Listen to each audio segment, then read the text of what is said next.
We are here as Republicans, House Republicans, to talk about House Resolution 975, which was just recently filed in the House of Representatives. It's filed today. We filed it today to voice our strong opposition to recent proposals from the Democrat Party about a progressive income tax in Illinois. Taxpayers cannot afford the current increasing taxes we have here. There is absolutely no way that Democrats should even be floating an idea like a progressive tax. Actually, every time this idea comes up, the discussion dies quickly because both opponents and proponents know how debilitating this tax would be to Illinois taxpayers. We must change the customary practice of the General Assembly. Spend now, pay later, without even knowing how much we can afford and just expecting the taxpayers to foot the bills time and time again. No, enough is enough. We are here today in solidarity to show that we will oppose and block every measure to get a progressive income tax passed in Illinois. Illinois has among some of the highest tax burdens of any state in the nation, and I think you can see that to my left. We have that our surrounding states, when you combine the multitude of taxes, we're number one. It's not something to be proud of. Illinois has the second largest average property tax. It has one of the highest average combined state and local sales tax. Even more so, it has a state, corporate franchise, and numerous other state and local taxes that make taxpayers question our very motives and intentions here in Springfield, and rightfully so. This is not acceptable. The progressive tax is a punishment to the middle class. The middle class makes up the majority of the tax base, and there's nothing in making average Illinoisans pay for the shortcomings of the legislature that has created a tax and spend paradigm that is unsustainable. Believe it or not, the fact that we do not have a progressive tax here in Illinois is actually something that makes us an attractive state. Illinois' low single-rate individual income tax is the saving grace of an otherwise high-rate and uncompetitive tax code. In plain and simple terms, this tax would be more of the same we've seen in Springfield the last 30 years. The legislature robbing the pockets of the taxpayers year after year after year. A progressive income tax would dig even deeper into those pockets and give the legislature authority to make changes at its leisure. As we saw what the Democrat majority did to taxpayers last summer, a permanent 32% tax increase, we simply cannot allow this, and the taxpayers cannot afford it. Progressive income taxes also have the chance of rate changes, too big of a risk to take in a state where taxes are already too high. It's plain and simple, guys. Here's an example. New Jersey. They have some of the same problems of Illinois: unaccountable spending habits and extreme pension debt. Guess what? The progressive tax there has done nothing there but other than to create one of the highest state and local tax burdens in the country. And guess what else? Residents and businesses have been fleeing the state of New Jersey. Sound familiar? We cannot give taxpayers and the business community even more reasons to leave, and that is exactly what the progressive tax would do to Illinois. Now more than ever, Illinois lawmakers must act in order to ensure that the best days are ahead and for our great state and our taxpayers. I'd like to turn it over to Representative Grant Worley for his remarks. Thank you, Leader. Illinois residents and businesses know that anytime the General Assembly is in session that they need to watch out for their wallets. Last year we saw the 32% tax increase, and the burden on us is massive. Wallet Hub recently came out with their 2018 study, ranked Illinois 51st in total tax burden.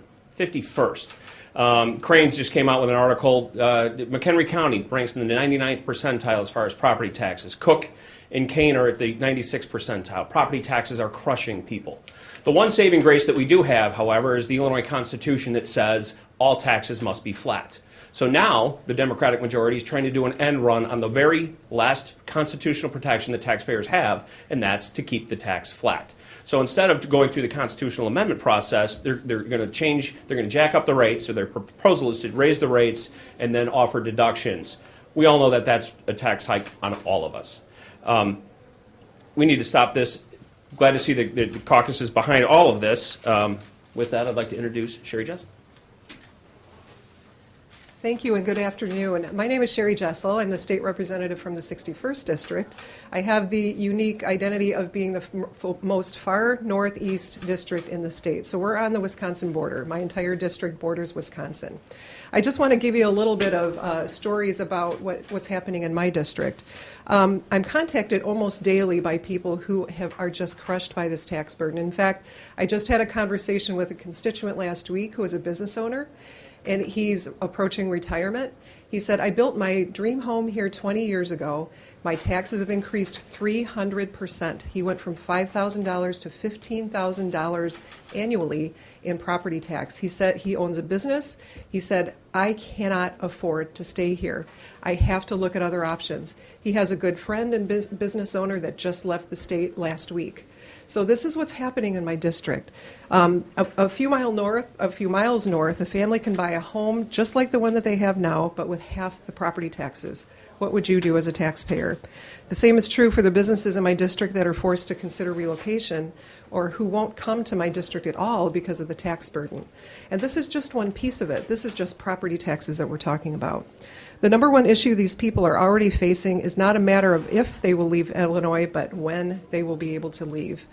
Just on my block alone, as I enter my subdivision, 3 houses just went up for sale last week. I've seen both family and friends be forced into making the choice to leave. The impact is more than just the loss of people.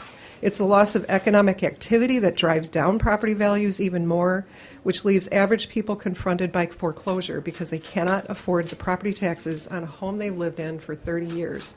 This is not scare tactics. This is true. It's happening in my district. This was a problem before the state passed last year's income tax increase, and now we're talking about a progressive tax increase. Consider a family in my district living in a $250,000 home, which in some cases is above average in some of my areas, some of my communities. But they're earning about average annual income of $55,000. They're already paying, on average, for a $250,000 home, anywhere from $8,000 to up to $15,000 in some areas of my district, $15,000 on their homes. If their income taxes are increased again by just 1% or 2%, they'd be looking at another increase of close to $1,000 or more. People in my district, and districts like mine in the state of Illinois, cannot afford a progressive income tax or a tax increase of any kind. If we're serious about being a compassionate state that provides for our most vulnerable, then we need to realize that our current tax system is turning ordinary citizens into the most vulnerable if they can't afford to leave. So instead of imposing more taxes that drive people out of Illinois, we need to pull back the reins of taxation and live within our means to allow families and businesses to prosper. Steve Wright from Woodstock. Yes, Steve. Yes. Like Sherry, my district borders the state of Wisconsin along the north. I've been a tax lawyer for over 35 years, and I have dealt for over 35 years with the Internal Revenue Code, which of course has a progressive rate structure built into it. I started in the days when the tax rates were close to 70%, and now we're down to several rates that are much lower. But the fact remains is that there's still, every couple of years, we've got to have something done to the tax code in order to make it more fair, more equitable, less onerous, tax more here, tax less there. The one thing that Illinois does right is its flat tax. Nobody talks about the cost of tax compliance when you talk about a progressive income tax. If you've ever done a Wisconsin or an Indiana or a Missouri income tax return, or God forbid, New York or Virginia, you don't understand the kind of cost that is involved in dealing with state income taxes on an administrative level as well, and that's a great cost. We don't just need income tax reform. The flat tax is the right thing to do as far as income is concerned, but we need global tax reform in this state. We need to revisit how we tax sales, how we tax property, how we tax gasoline, income. The entire global range of taxes that are collected in this state were built upon a time when we were a manufacturing powerhouse. I grew up in Kankakee, which was a manufacturing powerhouse back when I was in high school. but it's no longer the case, and it's the same way across Illinois. We need to change the way we tax to reflect the way we live. Making taxes become a tool rather than a bludgeon to the taxpayers of this state will bring people back, it will create jobs, it will make us all better off because we'll expand the pie, we'll create more taxpayers, we'll lower the burden on everybody. But that also means that we have to take a look at spending, and Jim's right. I mean, we can't just continue to tax our way. We're not going to be able to tax our way out of this mess.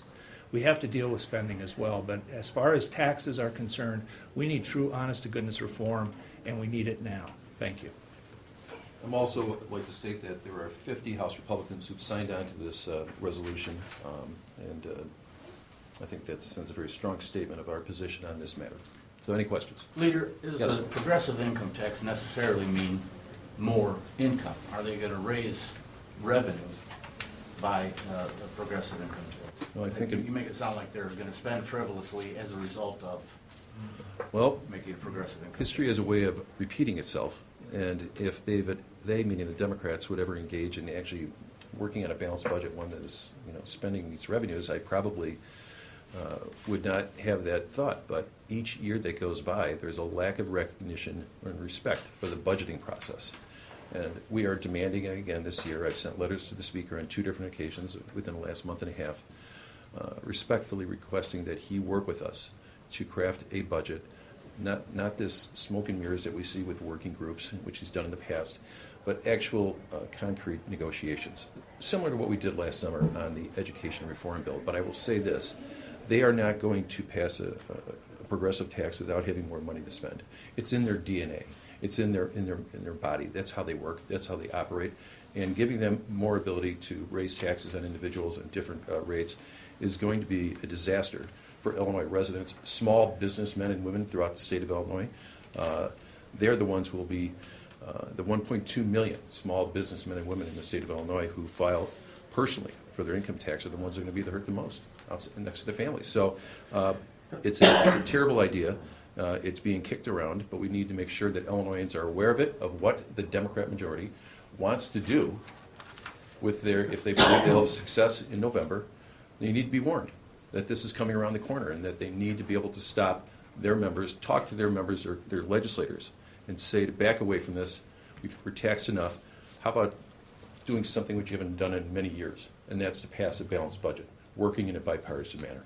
Some of the strongest comments up here were about property taxes, and the governor has proposed shifting costs of school pensions to the locals, and some people say that will raise property taxes. Are you in favor of shifting the cost shift to the local districts to pay the pension costs? You know what, when the governor made his budget address, a budget address is a wish list of how we can be able to get to a way in which we can get to a balanced budget.